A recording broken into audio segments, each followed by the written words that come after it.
So, kamusta kabayan? Oh, daming ibon. Oh, ito tayo ngayon sa Go Station.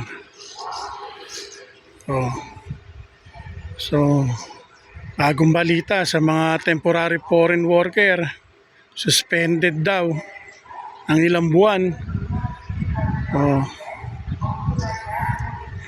kawawa naman yung iba. Nag-a-apply ng permanent resident. Di pa yung mga naabutan. Sinuspended. Pati yung Lamia. Yung ibang walang papers na di na aprobahan, tapos nagka-cash job, TNT ba, tago ng tago. So advice lang, dapat umuwi na lang kayo ng Pinas. Kasi mahirap din mag-cash job. Diba? Lalo na pag nagkasakit ka, tatrabaho kang cash job, tapos nagkasakit ka, undocumented ka, wala kang papers dito sa Canada, mahal magpagamot. Yun lang ang advice ko. Daming ibon, oh. Ewan ko kung nakikita, kasi cellphone lang gamit ko pang vlog eh. Yan, oh. Yung may sigal pa ron.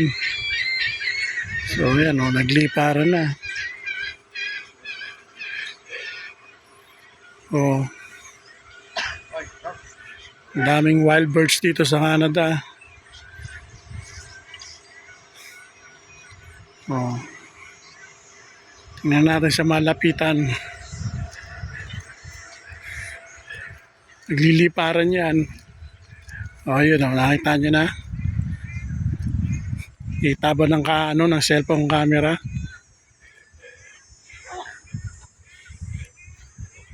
Ang dami nila. Oh.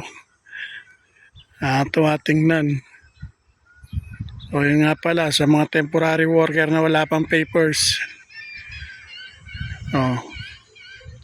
Dito sa Canada, kailangan may ipong kayo para makauwi kayong Pilipinas. So yung iba walang ipon eh. Kaya hindi makauwi, nagka-cash job. Kawawa naman yung mga ganong sitwasyon.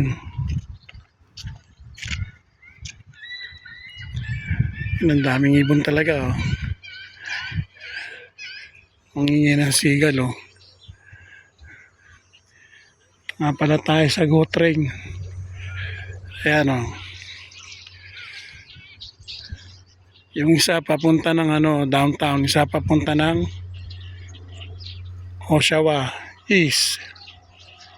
Yan, dito tayo. Ayan, oh. Parating na. So yung mga temporary worker, advice lang, ang mga walang papers, undocumented, humingi kayong tulong sa konsulado. O may mga samang Pilipino naman, kahit sa Facebook, yun, pwede kayong humingin tulong doon para maayos yung papers nyo kung gusto nyo mag-stay ng Canada. Tawag yata doon, sabi sa akin ng isang vlogger, settlement worker. Yung mga inabuso na foreign worker, no, yung mga hindi pinapasahod ng tama, lumapit lang sa konsulado, Philippine Consulate. Kasi yung isang ka-Facebook ko, yan ang sabi sa akin eh, settlement worker ang tumulong sa kanya. Skilled worker siya, taga Vancouver. Yan. Taas ng sikat ng araw, oh. Ganda. Tayo sa parking lot. Yan, ang dami sasakyan, oh. Natural lang yan. Kailangan mo kasi sasakyan dito sa Canada. Pag di wala kang sasakyan, magbabas ka, matagal magbas. Yan, ma-share ko lang. Iba dyan cash, bili mo sa Facebook Marketplace. Kaya lang maraming scammer doon. Facebook Marketplace. Mag-ingat kayo sa mga scammer sa Facebook Marketplace. Mag-ingat din sa mga mekaniko na iba pag nagpagawa kang sasakyan, kasi na-experience ko na yun. Kahit kapwa mo Pilipino na mekaniko, lokohin ka pa. Malis na yung trend. Si-share ko lang na experience ko rito sa Canada, guys. So, sa mga temporary worker, ingat kayo. Ano na yung wala mga papers, mga TNT rito sa Canada, tago ng tago. Mag-ingat kayo.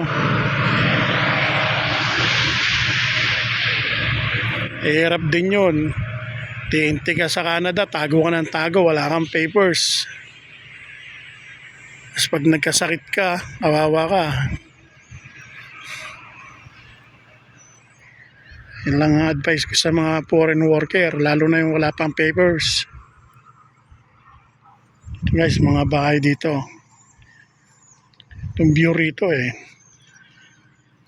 mga 1 linggo pa ako rito sa view na to bago tayo lumipat.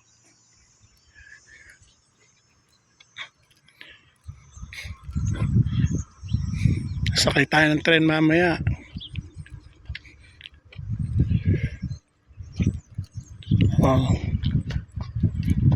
Ito pala information nila. Yan, may app. Yan.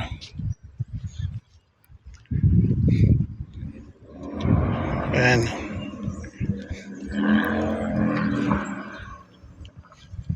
Sa mga temporary workers, ingat ka bayan.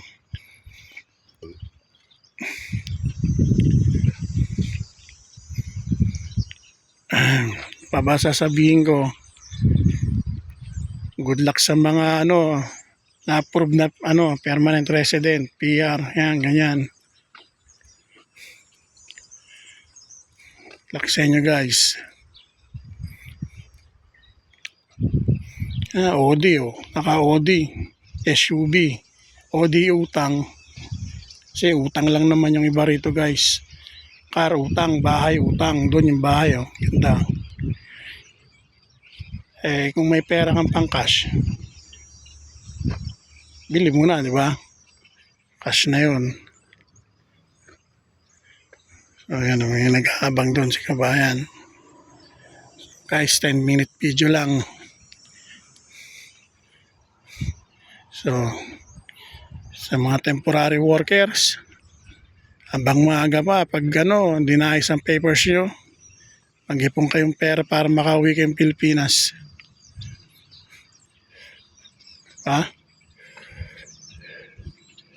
Hindi kayo nakawing Pilipinas at tago-tago kayo sa Canada, mahirap din yung ganun, lalo na kung may pamilya kayo sa Pilipinas. Ganda ng burrito. Yung mga bahay doon, natin lapitan kasi mga bahay rito guys, may mga CCTV camera. Kahit rito sa parking lot, puro camera na kahit yung sasakyan. So, maraming salamat pala sa subscribers at sa mag-view ng vlog ko. Eto na, parating na yata yung sinusundo ko. So, good luck sa mga temporary workers dito sa Canada. Ipon lang para may pera. Dalawang tren delay na naman yung isa, paano ko sasakay? So sa mga temporary workers na walang pamasahe, mingi kayong tulong sa konsulado, Philippine Consulate. Mas mabuti pang umuwi kayo ng Pilipinas kaysa sumugal na hindi kayo ma-approve yung papers nyo, diba? Mga temporary workers. Ang minutes na ba? 10 minutes na. So hanggang dito na lang guys. Thank you for watching. Like and follow my Facebook page. Subscribe to my YouTube channel. Bye.